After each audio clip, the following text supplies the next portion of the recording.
Salut les traders, j'espère que vous allez bien. Voilà, donc aujourd'hui, nous allons voir une stratégie de scalping extrêmement puissante que j'ai expérimentée. J'ai pris le temps de bien la détailler, de bien la développer avec des notions importantes à l'appui. Donc restez jusqu'à la fin de cette vidéo, vous n'allez pas regretter, je vous assure. Vous n'allez pas regretter. Déjà pour commencer, c'est une stratégie que j'ai pris le temps de bien expérimenter. Est-ce que vous voyez, avec des confirmations précises et des notions que j'ai combinées. Nous n'allons pas utiliser plusieurs indicateurs, c'est-à-dire tel indicateur plus tel indicateur plus tel indicateur pour que ça nous fasse une stratégie. Non, non, non. D'abord, lorsqu'on utilise plusieurs indicateurs, là, ça nous embrouille et ça nous mélange. Et souvent, ça cache le marché même. Est-ce que vous voyez? Donc, dans cette vidéo, nous allons avancer étape par étape. Donc, je vais pas trop discuter. Nous allons passer directement à la stratégie. Est-ce que vous voyez, non? Donc, pour commencer, sur quel marché nous allons étudier cette stratégie? Voilà, c'est sur le marché des indices synthétiques, principalement les volatilités index et les indices boom et crash. Est-ce que vous voyez? Et je tiens à préciser que c'est dans notre cas ici. Vous voyez, non? C'est pour étudier cette stratégie-là que j'ai utilisé, le marché des indices synthétiques. Vous devez savoir que cette stratégie marche parfaitement sur le marché des crypto-monnaies, sur le marché du Forex. Est-ce que vous voyez? Donc, c'est dans notre cas ici que je vais utiliser ce marché-là. Maintenant, nous avons les volatilités index, nous avons les indices boom and crash. Vous voyez, non, c'est deux indices différents. Est-ce que vous voyez? Donc, les unités de temps aussi vont différer. Voilà, maintenant, quelles sont les unités de temps que nous allons utiliser pour trader les volatilités index? Nous aurons besoin de l'unité de temps en 5 minutes, l'unité de temps en 15 minutes et l'unité de temps en 30 minutes. Est-ce que vous voyez? Donc, c'est sur ces unités de temps-là que nous allons trader, voilà, les volatilités index. En plus, c'est une stratégie de scalping. Vous voyez, non? Pourquoi nous ne tradons pas en 1 minute? Parce que nous n'avons pas trop d'informations en 1 minute. Vous voyez, non? Et s'il faut aller en H1, qui veut dire 1 heure de temps, ou en H4, là, c'est trop grand. Vous voyez, non, c'est trop grand, c'est pas du day trading. La stratégie, c'est une stratégie de scalping. Est-ce que vous voyez? Maintenant, quelles sont les unités de temps que nous allons trader au niveau des indices boom et crash? Donc, nous allons trader en M1 qui veut dire 1 minute, en M5, en M15 et en M30. Est-ce que vous voyez? Maintenant, pourquoi ici nous tradons en M1? Déjà, vous savez bien que l'évolution des graphiques au niveau de boom et crash sont carrément différents au niveau de l'évolution des graphiques au niveau des volatilités. Est-ce que vous voyez? Donc, en M1, nous allons trader les spikes. Et ceux qui sont assez familiarisés avec les indices synthétiques connaissent ce qui veut dire spike au niveau de boom et de crash. Est-ce que vous voyez, non? Voilà pourquoi nous avons l'unité de temps en 1 minute ici. Nous n'allons plus tarder sur les unités de temps. Nous allons passer directement aux choses importantes. Est-ce que vous voyez? Voilà, donc maintenant nous allons voir les notions que vous devez connaître pour comprendre la stratégie, pour appliquer la stratégie. C'est vraiment important ces notions-là. Est-ce que vous voyez? Donc, quelles sont ces notions que nous allons voir? Voilà, donc, premièrement, nous allons voir la théorie de Dow. Et c'est une théorie qui vous permet, voilà, de comprendre l'évolution du marché. Et c'est sûr que certains d'entre vous connaissent déjà cette théorie-là. Donc, nous allons développer cette théorie-là dans cette vidéo.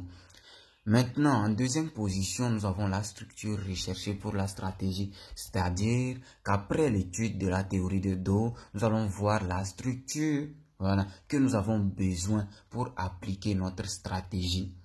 Est-ce que vous voyez, non, la structure du marché, je dirais. Maintenant, enfin, nous allons voir les points d'entrée avec les bougies de retournement.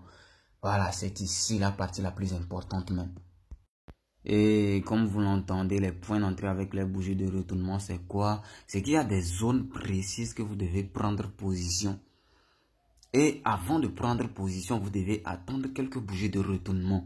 Vous voyez, non? Et nous allons essayer de voir ces bougies-là dans cette vidéo. Mais je vous conseillerais d'aller sur, voilà, ma chaîne YouTube, d'aller regarder la vidéo concernant les chandeliers japonais. C'est vraiment important de connaître ces chandeliers japonais-là.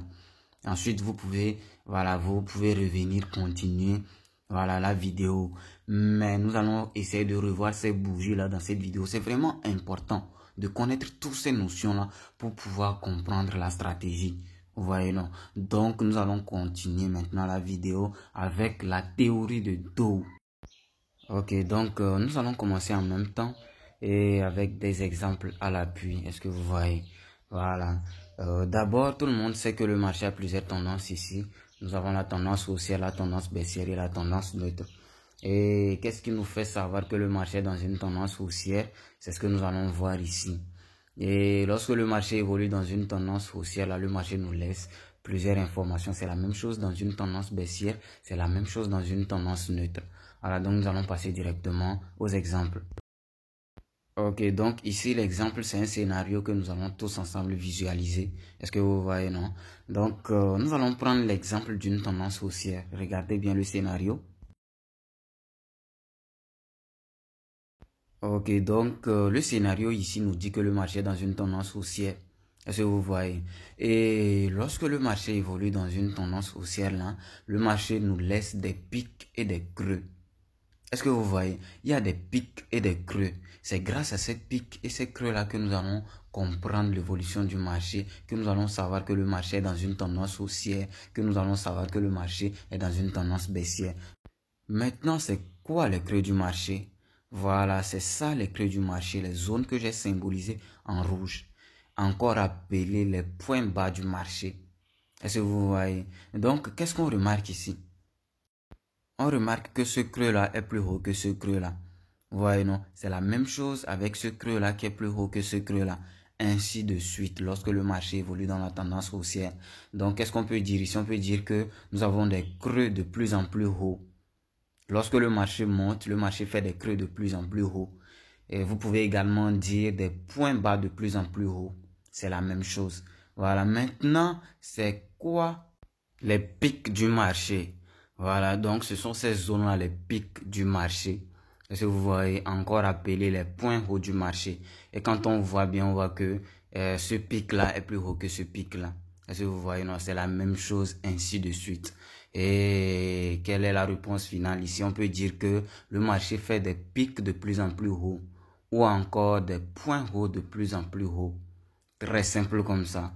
Est-ce que vous voyez? Donc, c'est la même chose lorsque le marché est dans une tendance baissière. Vous voyez, non? Voilà. Donc, ici, qu'est-ce qu'on peut dire? On peut dire que le marché fait des pics de plus en plus bas. Est-ce que vous voyez? Et au niveau des creux aussi, le marché fait des creux de plus en plus bas. Voilà, c'est la même chose lorsque vous voulez utiliser les points ici, hein. Dans le cas de la tendance baissière ici, vous pouvez dire des points bas de plus en plus bas et des points hauts de plus en plus bas. Est-ce que vous voyez? Voilà, donc nous allons passer aux choses suivantes. Je vais vous montrer quelle est l'information que le marché peut nous laisser lorsque le marché fait ces points-là ou ces pics-là. Ok, donc ici, si le marché fait ça, regardez bien. Donc, si le marché fait quelque chose comme ça, là, on peut prendre une information là-bas. Est-ce que vous voyez? Regardez ce pic-là, c'est une zone importante, c'est une zone de résistance. Donc, nous allons symboliser cette zone-là comme ça. Est-ce que vous voyez? Et lorsque le marché revient sur cette zone-là, il y a possibilité que le marché monte. Est-ce que vous voyez? Donc, c'est ça. C'est très simple comme ça. Maintenant, si vous ne savez pas ce que c'est qu'une zone de résistance, là, ne vous inquiétez pas. Nous allons essayer d'étudier ça, voilà, dans ma formation, dans la formation que je fais gratuitement sur la chaîne YouTube, là. Donc, si vous n'êtes pas encore abonné, là, s'il vous plaît, abonnez-vous. Parce qu'il y a du contenu vraiment lourd que je vais laisser sur cette chaîne-là. Est-ce que vous voyez? On continue.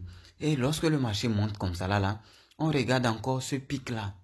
Vous voyez ce pic-là, c'est une zone importante. Qu'est-ce que nous allons faire? Nous allons symboliser cette zone-là. Et au cas où le marché revient tester cette zone-là comme ça, là, le marché monte. Est-ce que vous voyez? Donc, ce sont des informations comme ça que le marché laisse dans son évolution. Quand vous venez voir le marché faire des points hauts de plus en plus hauts, des points bas de plus en plus hauts, là, ce sont des informations comme ça que le marché laisse. Il suffit d'avoir une bonne vision, vous allez comprendre le schéma que le marché nous laisse dans son évolution. Et c'est très simple comme ça. Ici, nous sommes dans le cas d'une tendance haussière. Si nous prenons le cas d'une tendance baissière, c'est la même chose. Et vous voyez ici que nous avons des points bas de plus en plus bas et des points hauts de plus en plus bas. Parce que quoi, nous sommes dans une tendance baissière. Est-ce que vous voyez? Et lorsque le marché a fait ce pic-là, nous avons symbolisé ça. Et qu'est-ce que le marché a fait ensuite? Le marché est revenu tester la zone et est descendu.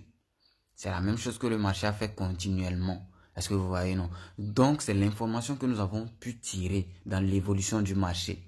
Et ce n'est pas toujours ça. Ça ne veut pas dire que le marché, voilà, revient toujours tester lorsque le marché fait des pics ou des résistances. Non, non, non, non, non. Mais c'est ce que nous avons constaté. C'est ce que le marché fait souvent. Est-ce que vous voyez, non? Donc, soyez souvent attentifs, soyez souvent concentrés lorsque vous êtes face au graphique. Ayez seulement une bonne vision et vous allez pouvoir détecter ces zones-là. Est-ce que vous voyez? Maintenant que nous avons compris ces éléments-là, nous allons passer maintenant à la structure que nous recherchons. La structure recherchée pour la stratégie, c'est-à-dire la structure du marché. Est-ce que vous voyez? Donc, sans plus tarder, nous allons passer directement à la structure. Donc, regardez l'image qui va suivre là. Ok, donc ça, c'est la structure que nous venons de voir tout de suite là. La théorie de Dove, vous connaissez ça déjà bien, voilà. Mais c'est pas la structure que nous voulons. Ça, c'est pas la structure que nous voulons. Nous voulons autre structure que ça. Mais on va s'appuyer sur cette structure-là pour définir l'autre structure. Maintenant, quelle est la structure que nous voulons? Regardez bien. Nous voulons que le marché monte et revienne nous faire un creux ici. Vous voyez ce creux-là, non? Voilà, nous voulons que le marché nous fasse un creux comme ça. Après ça, nous allons attendre que le marché revienne sur ce creux-là, au même niveau que ce creux-là. Après ce creux-là, le marché monte. Est-ce que vous voyez? C'est ce que nous voulons. C'est ce que nous allons attendre du marché. Est-ce que vous voyez, non? Voilà, donc c'est comme ça, ainsi de suite. Maintenant, regardez la montée là. C'est la même chose. Nous allons attendre que le marché nous fasse un creux comme ça. Après ce creux-là, on patiente encore que le marché revienne sur ce creux-là, au même niveau que ce creux-là. Après ça, le marché peut monter. Ainsi de suite. Et regardez, c'est la même chose que le marché fait. Voilà, ce creux comme ça là. Après ce creux-là, nous attendons que le marché revienne au même niveau que le creux-là. Et le marché monte. Donc c'est ça. Maintenant, quand on regarde bien là, qu'est-ce qu'on voit? On voit que le marché nous dessine des zones que nous allons dessiner. Excusez-moi, nous allons symboliser. Regardez bien, en bas ici, nous avons une zone de support que nous avons tracée, encore appelée une zone de demande. Vous voyez, non? Donc, c'est une zone importante. Et au milieu, voilà, nous avons une zone de support également, encore appelée zone de demande. Et en haut, nous avons une zone de support également, encore appelée une zone de demande. Voilà. Donc, c'est vraiment important, ces zones-là. Maintenant, pour ceux qui ne savent pas ce que c'est que la zone de demande ou encore la zone de l'offre, là, c'est sûr que vous avez déjà entendu ça, Supply and Demand Zone, la SND. Vous voyez, non? Ces notions-là, nous allons étudier ça dans la formation gratuite. Vous voyez, non? Donc, si vous n'êtes pas abonné, les gars, abonnez-vous. Abonnez-vous. Et pour cette vidéo-là, likez la vidéo. Likez la vidéo parce que c'est vraiment important. Likez la vidéo. Maintenant que vous connaissez la structure du marché que nous recherchons là, nous allons voir comment se positionner. Nous voyons comment saisir des opportunités lorsqu'on voit cette structure là. Est-ce que vous voyez? Donc nous allons recommencer le scénario pour que je vous explique ça étape par étape. Voilà. Ok, donc nous allons commencer directement le scénario. Voilà, lorsque le marché monte et ensuite descend pour nous faire un creux comme cela là. Vous voyez le creux, non? Lorsque vous remarquez un creux comme ça sur le marché là, qu'est-ce que vous faites? Vous symbolisez le creux en traçant un support. Vous voyez, non? En traçant un support comme ça là. Maintenant, lorsque vous tracez ce support là, qu'est-ce que vous faites? Vous attendez, lorsque le marché revient tester ce support-là, vous voyez comment le marché est revenu toucher ce support-là, non? Vous attendez un signal de retournement, c'est-à-dire un petit retournement là, avant de vous positionner. Vous voyez, non? Après, voilà, le positionnement là, le marché peut continuer sa tendance. Est-ce que vous voyez? Voilà, c'est simple comme confirmation. Vous voyez, non? Donc, c'est la même chose. Regardez, le marché est monté comme ça. Lorsque le marché va descendre, vous voyez, non, pour nous faire un creux vers le bas là, qu'est-ce que nous allons faire? Nous allons symboliser ce creux là en traçant un support là-bas ou encore une zone de demande. Après avoir tracé ça, qu'est-ce que nous faisons maintenant? Nous attendons lorsque le marché revient tester cette zone-là, le marché revient toucher cette zone-là. On attend un petit signal de retournement, c'est-à-dire un petit retournement là, avant de se positionner. Est-ce que vous voyez? Et après le positionnement, le marché peut continuer sa tendance. Donc, c'est toujours comme ça. Lorsque vous tracez la zone de support là, vous attendez que le marché revienne tester ce support là. Si le marché ne revient pas tester le support là, laissez le marché continuer. C'est comme ça, c'est ce que nous voulons. Est-ce que vous voyez? Donc, c'est la même chose. Regardez, le marché a évolué. Après ça, comme ça là, lorsque le marché revient faire un creux là, vous tracez un support. Vous voyez, non? Après avoir tracé ce support-là, qu'est-ce que vous faites? Vous attendez que le marché revienne tester ce support-là. Vous voyez, non? Après ce retest-là, qu'est-ce que vous faites? Vous attendez que le marché fasse un petit retournement là, avant de se positionner à l'achat. Et après ça, maintenant, le marché peut continuer sa tendance haussière. Est-ce que vous voyez, non? Voilà. Si le marché ne revient pas sur le support là, ne vous fatiguez pas, laissez le marché continuer. Mais lorsque le marché revient tester ce support là, attendez un petit retournement avant de vous positionner, avant d'acheter. Est-ce que vous voyez, non? Attendez un petit retournement. Maintenant, pourquoi je vous demande d'attendre un petit retournement? C'est ce que nous allons voir dans cette vidéo.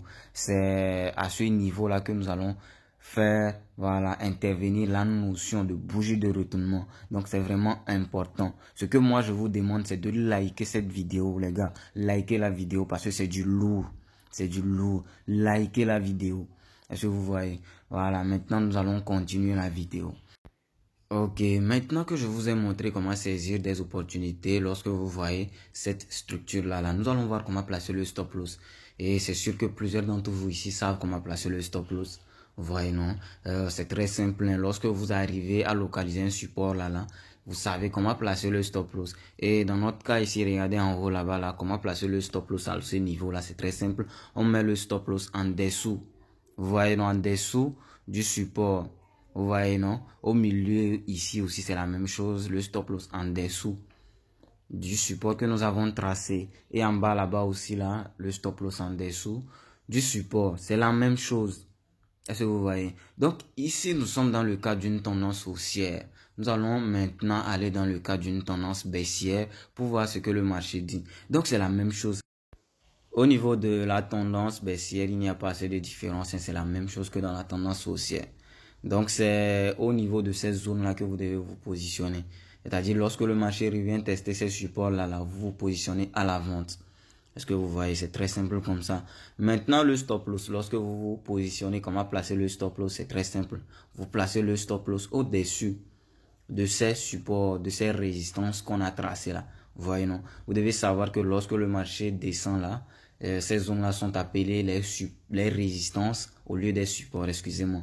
Maintenant, le stop loss, c'est très simple. Regardez en bas ici, vous placez le stop loss au-dessus de cette résistance-là. C'est la même chose en haut là-bas et ainsi de suite. C'est très simple comme ça. Vous voyez, non? Donc, j'espère que vous avez compris ces notions-là. C'est vraiment important, voilà, de connaître ces notions-là, les confirmations, la structure, comment placer le stop loss surtout, vous voyez, non?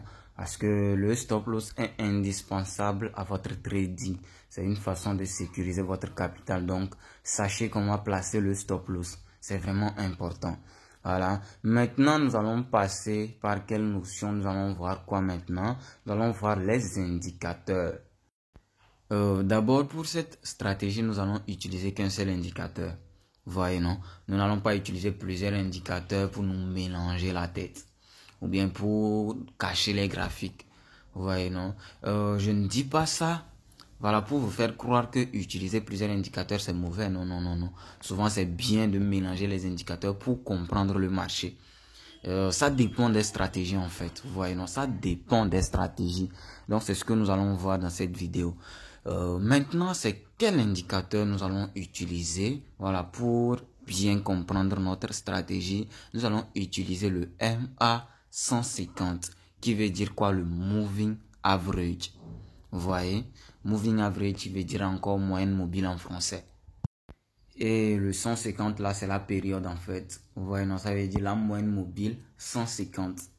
Est-ce que vous voyez? Maintenant, je vais vous montrer les configurations. Nous allons utiliser une moyenne mobile exponentielle. Vous voyez, non? Nous allons utiliser une moyenne mobile exponentielle. Et la période serait à 150.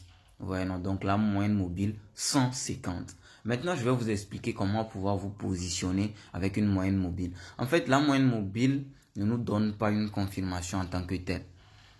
Voilà, la moyenne mobile est là pour nous montrer la tendance du marché. Vous voyez, non? Vous devez savoir que notre stratégie ici, c'est une stratégie de tendance. Une stratégie qui nous permet de trader, voilà, la tendance du marché.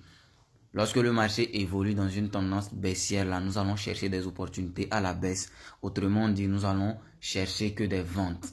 Est-ce que vous voyez? Donc, c'est la même chose lorsque le marché serait dans une tendance haussière. Lorsque le marché évolue dans une tendance haussière, là, nous allons chercher des opportunités à la hausse. Autrement dit, des achats, c'est-à-dire chercher des opportunités qui vont nous permettre d'acheter. Est-ce que vous voyez? Maintenant, nous allons utiliser la moyenne mobile pour nous, voilà, pour nous diriger, pour nous monter la tendance du marché en fait. Et c'est une très bonne chose de trader la tendance du marché. Voilà, c'est une très bonne chose. Parce que quoi?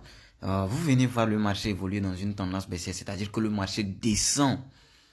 Mais vous cherchez des opportunités à la hausse, c'est-à-dire que le marché descend, mais vous cherchez une opportunité pour acheter. Ça ne se fait pas. On ne trade jamais en contre-tendance. Si vous venez voir le marché baisser là, vous devez chercher des opportunités à la baisse. Et si vous venez voir le marché monter, vous devez chercher des opportunités à la hausse. Autrement dit, des achats. Vous voyez, non? Je ne peux pas venir voir le marché monter et je vais chercher des ventes. Je vais chercher à vendre. Ça ne se fait pas, les gars. Et ce qui est cool ici, c'est que quoi? Lorsque vous tradez dans la tendance du marché, là, vos probabilités de gain sont plus élevées que vos pertes. Est-ce que vous voyez? C'est-à-dire que le marché évolue dans une tendance baissière. Si je cherche des opportunités à la baisse là, j'aurai une probabilité de gain plus élevée que les pertes en fait. Est-ce que vous voyez? Donc, c'est très simple comme ça. J'espère que vous avez compris. Je ne vais pas trop bavarder. Nous allons passer directement sur le marché pour que je vous explique comment trader avec la moyenne mobile 150. Voilà. Donc, ici, nous sommes dans une tendance baissière. Vous voyez ça clairement ou bien? Ok, donc, nous allons prendre l'exemple de vos graphiques. Vous voyez, non? Imaginons que vous ouvrez vos graphiques et que vous remarquez que le marché évolue dans une tendance baissière. Comment prendre position? Quelle confirmation attendre pour prendre position? D'abord, vous devez vous assurer que le marché évolue en dessous de la moyenne mobile. Voilà, cette ligne rouge que vous voyez là, c'est la moyenne mobile 150. Lorsque le marché évolue en dessous de cette moyenne mobile là, c'est une première confirmation. Vous voyez, non? Voilà, maintenant, une fois que vous arrivez à localiser ça comme ça là, qu'est-ce qu'il faut faire? C'est de chercher une opportunité maintenant à la baisse. C'est-à-dire quoi? Vous cherchez un pic. Voilà, dans notre cas ici, nous allons attendre. Lorsque le marché va nous dessiner un pic comme ça là, vous voyez, non? Lorsque vous voyez un pic comme ça là, qu'est-ce que vous faites? Vous tracez la résistance. Vous voyez, non? C'est très simple. Vous symbolisez cette résistance-là. Et lorsque le marché reviendra sur la résistance-là, très belle opportunité. Vous attendez juste un petit retracement là. C'est-à-dire juste un petit retournement là. Et vous lancez votre opportunité. C'est-à-dire, vous vendez. Voilà, vous faites celle là-bas. Et vous savez comment placer votre stop loss au-dessus de la résistance. Vous voyez, non? Voilà. Maintenant, votre TP, où est-ce que vous pouvez placer votre TP? Vous pouvez placer votre TP au dernier niveau ici, vous voyez, non? C'est comme un support là-bas. Ou encore, vous poussez votre TP là vers le bas encore un peu, vous voyez? C'est très simple. Et le marché descend. Voilà, c'est très simple comme ça. Vous voyez, non? C'est très simple comme ça. Maintenant, la partie la plus importante arrive. Vous voyez, non? Les bougies de retournement, les bougies qui vous montrent que le marché va se retourner. Et lorsque vous voyez ces bougies-là en même temps, positionnez-vous. Nous allons essayer de voir ça dans cette vidéo. Mais si vous voulez vite comprendre ça là, c'est bien. Vous pouvez aller sur ma vidéo où je parle de chandelier japonais. C'est une vidéo de la formation gratuite, une vidéo bien détaillée, bien expliquée.